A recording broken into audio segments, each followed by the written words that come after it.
ವಿಧಾನಸಭೆ ಅಧಿವೇಶನ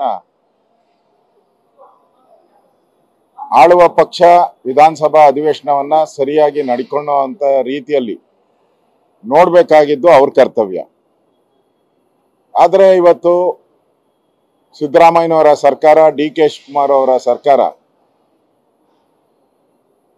ಇವತ್ತು ರಾಜ್ಯದ ಟ್ಯಾಕ್ಸ್ ಪೇಯರ್ಸ್ ಹಣವನ್ನ, ರಾಜ್ಯದ ತೆರಿಗೆದಾರರ ಹಣವನ್ನ, ಏನು ಇವರು ಹಾಲಿನ ಬೆಲೆ ಏರಿಸಿದ್ದಾರೆ, ಪೆಟ್ರೋಲ್ ಬೆಲೆ ಏರಿಸಿದ್ದಾರೆ, ಸ್ಟ್ಯಾಂಪ್ ಡ್ಯೂಟಿ ಏರಿಸಿದ್ದಾರೆ, ಆಲ್ಕೋಹಾಲ್ ಏರಿಸಿದ್ದಾರೆ, ಇದ್ರಲ್ಲಿ ಬರ್ತಕ್ಕಂಥ ತೆರಿಗೆಯ ಹಣವನ್ನ ತೆಗೆದುಕೊಂಡು ಕಾಂಗ್ರೆಸ್ ಕಾರ್ಯಕರ್ತರ ಜೋಬಿಗೆ ಆಗ್ತಾ ಇದೆ.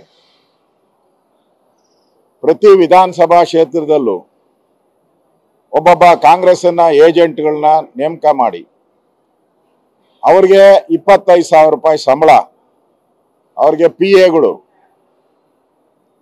ದೊಡ್ಡ ಹಾಲು, ಒಂದು 30-40 ಹಾಲು, ಸಿಟ್ಟಿಂಗ್ ಫೀಸು 1,100 ರೂಪಾಯಿ ಸಿಟ್ಟಿಂಗ್ ಫೀಸು, ರಾಜ್ಯದ ಚೇರ್ಮನ್ಗೆ 40,000 ರೂಪಾಯಿ ಸಂಬಳ, ಜಿಲ್ಲೆಗೆ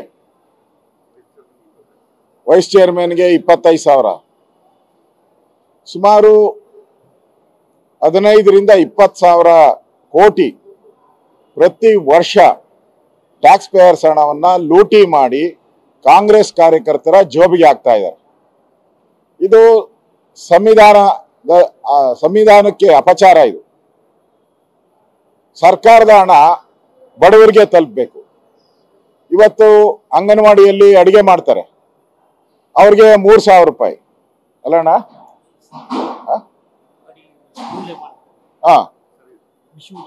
ಆಮೇಲೆ ಆಶಾ ಕಾರ್ಯಕರ್ತರಿಗೆ ಎಷ್ಟು?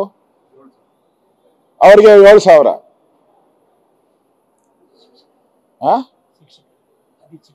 ಅತಿಥಿ ಶಿಕ್ಷಕರು ಅವರು